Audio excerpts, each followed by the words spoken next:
पूज्य व्यासपीठ को नमन करते हुए आप सबको,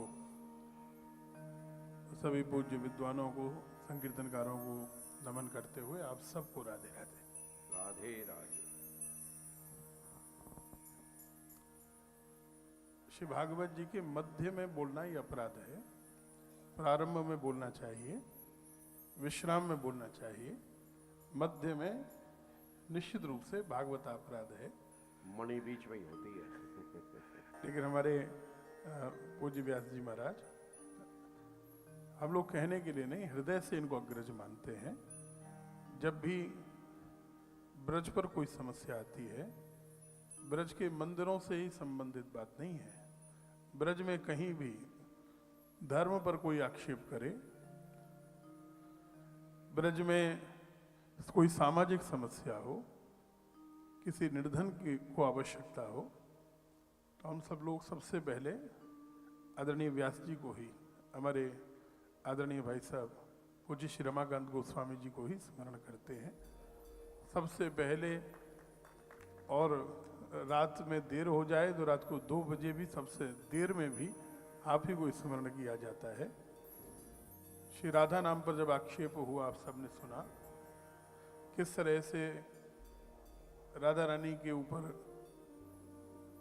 अब उसको कहना भी अपराध है, इसलिए उसको कहना नहीं चाहिए। आप सब लोग समझते हैं, विज्ञ हैं, कलंकित करने का प्रयास किया गया। जिस तरह टीवी सीरियल्स में चल रहा है, आप लोग देख रहे हैं, राधा कृष्ण टीवी सीरियल सबसे ज्यादा असहनीय हो जाता है जब राधा और कृष्ण के चरित्र पर कलंक लगाया जाता है। और हम लोग अपने बच्चों को कहते हैं ये सीरियल देखो, आपको लगता है राधा कृष्ण की भक्ति मिलेगी, प्रेम मिलेगा, कुछ संस्कार मिलेंगे, लेकिन संस्कार बिगड़ जाएंगे ऐसे सीरियल्स देखने से।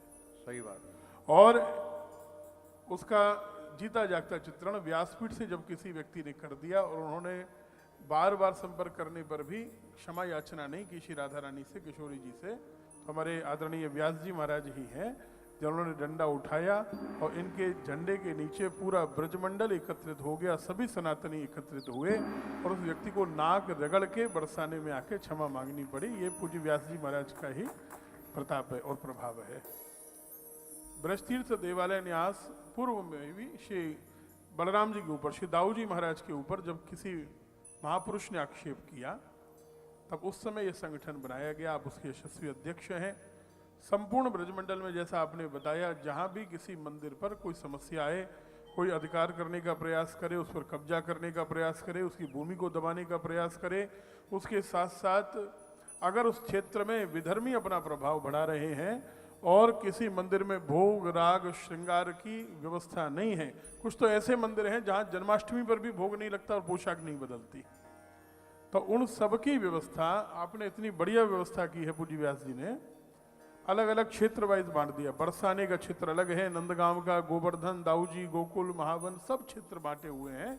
वहाँ वहाँ के जो पालक हैं, जो कार्यकर्ता हैं और सेवायत हैं, वे सभी सेवायत हैं या मंदिरों के रिसीवर्स हैं, वो सब लोग अपने अपने क्षेत्र की व्यवस्था देखते हैं और आदरणीय अध्यक्ष जी जैसी आज्ञा करते हैं उन मंदिरों में भोग राग पूजा व्यवस्था सब सुचारू रूप से होने लगी है। ये सब आपका ही प्रभाव और प्रताप है, मंडल का, न्यास का। नहीं आपका ये है। और उसके बाद एक विषय में केवल 1 मिनट का कहूंगा, सबको विषय ज्ञात है, मैंने उसके लिए अभी अपनी कथा भी छोड़ी है अभी उसके साथ, लेकिन ये बहुत आवश्यक है क्योंकि आप सबके लिए, हमारे लिए जीवन मरण का प्रश्न हो गया। हम सब लोगों ने कार्यकर्ता के रूप में जिस दल को आगे बढ़ाया, आज वही हमारे उत्पीड़न के लिए आगे आ गया। ये विचारणीय है। आप भक्ति करिए, अंधभक्ति मत करिए। हमारे यहाँ विश्वास की जगह है, अंधविश्वास की जगह नहीं है। पूरा बता दें कानून के बारे में। हाँ, हमारे तो भगवान शंकर का नाम ही विश्वास है, तो आप देखकर बात करिए। अंधविश्वास की और अंधश्रद्धा की कोई आवश्यकता और जगह नहीं है सनातन में। यूजीसी का नया कानून लागू हो गया 13 जनवरी से, आप सबने सुना। यूजीसी के नियमों में चेंजेस किए गए हैं 13 जनवरी से, और वहां से ध्यान भटक जाए इसके लिए माघ मेले में प्रयागराज में शंकराचार्य जी का एक केस आपके सामने प्रस्तुत कर दिया गया। ब्राह्मणों की शिखा पकड़ के खींची गई, ये केस बना दिया गया जिससे आप सबका ध्यान डाइवर्ट होकर वहां चला जाए। आप शंकराचार्य जी के और ब्राह्मणों की शिखा के अपमान के मुद्दे से अलग कुछ सोच ही नहीं पाए, वहीं भटक जाएं, और हम लोग भटक गए और उसका परिणाम ये हुआ कि केसेस शुरू हो गए हैं। आप विश्वास मानिए, इस कानून को पढ़िए, इस कानून को पढ़ने के बाद आपकी आंखें खुल जाएंगी। अभी ये हो रहा है कि 90% जिसके मार्क्स हैं उसकी जगह -40 वाले को, अभी आपने सुना, जगह मिल रही है, वो डॉक्टर बनेगा, MBBS में उसको दाखिला मिलेगा। और भविष्य में इससे भी बड़ी बात ये हो जाएगी कि आपके और हमारे बच्चे, ब्राह्मण, वैश्य, क्षत्रिय, कायस्थों के बच्चे पढ़ ही नहीं पाएंगे। जब आप बैचलर ही नहीं बनेंगे, जब आप मास्टर्स डिग्री नहीं लेंगे, तो आप IAS कैसे करेंगे, IPS कैसे करेंगे, आप डॉक्टर, इंजीनियर बन नहीं पाएंगे, क्योंकि एक तरह से हमारा शिक्षा का अधिकार हमसे छीन लिया जाएगा। ये आपको सुनने में लग रहा होगा कि कोई भाषणबाजी हो रही है, हम लोगों को चुनाव थोड़े नहीं लड़ना है।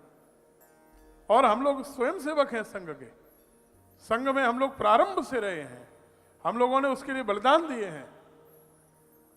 और आज स्थिति ये हो गई कि सवर्णों का, ये कल बात हो रही थी, कोई डिस्क्रिमिनेशन किया गया, लेकिन रिवर्स डिस्क्रिमिनेशन ना हो जाए, ऐसा ना हो। कभी कहीं ना कहीं थोड़ी बहुत हमारे पूर्वजों की कमी रही होगी, लेकिन इसका मतलब ये नहीं कि अब हमारा उत्पीड़न किया जाए।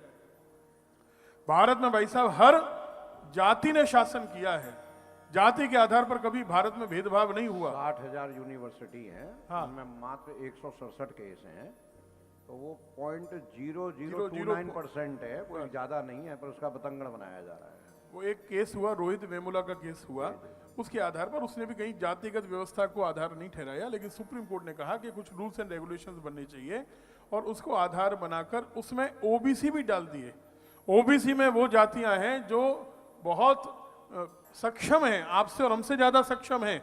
आप दिल्ली में रहते होंगे तो दिल्ली में देखिए कि जो OBC वर्ग में आ रहे हैं वो आपसे ज्यादा पैसे वाले हैं, आपसे महंगी गाड़ी में उनके बच्चे पढ़ने के लिए आते हैं, और फिर उसके बाद हम लोग उत्पीड़न करें। और उसमें भी जो धारा लगने वाली थी कि अगर कोई झूठी शिकायत करेगा तो उसके विरुद्ध कार्रवाई होगी, उस धारा को भी हटा दिया गया। माने शिकायत खूब करो, शिकायत झूठी भी पाई जाएगी तो भी शिकायतकर्ता के विरुद्ध कोई कार्रवाई नहीं होगी। और वो जो 10 लोगों की कमेटी रहेगी उसमें पहले 50% रिजर्वेशन कर दिया गया। जनरल कैटेगरी का कोई व्यक्ति नहीं होगा, तो न्याय भी वही करने वाले हैं, शिकायत भी वही करने वाले हैं, शिकायतकर्ता के विरुद्ध में कोई कार्रवाई भी नहीं होने वाली है। और पहला केस आपके दिल्ली का lady Shri Ram college of commerce का आ गया है, आप सब लोगों ने सुना होगा।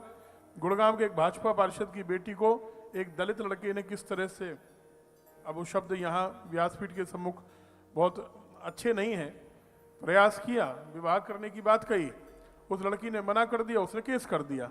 बाद में उस दलित के घर में जाकर उस भाजपा पार्षद को, वैश्य थे, अग्रवाल थे, चरण छू के क्षमा मांगनी पड़ी समाज के सामने, और 50,000 रुपए में समझौता हुआ। और ये केसेस हमारे आपके सबके घर में होने वाले हैं। कल हमारी बेटियों के ऊपर बहुत बड़ा अत्याचार होगा। पढ़ाई लिखाई को छोड़ो, आपकी बेटियों की इज्जत नहीं बचेगी, निश्चित मान लीजिएगा, अगर हम लोग इस कानून का विरोध नहीं करेंगे। पुनः कहूंगा, आंखें थोड़ा खोलिए, थोड़ा पढ़िए, विचार करिए, उसके बाद आगे बढ़िए। कल हम लोग उसके लिए वृंदावन में एक पूरे ब्रजमंडल की बड़ी सभा कर रहे हैं। 2:30 बजे तक आ जाऊंगा। हाँ, आपको आना ही है।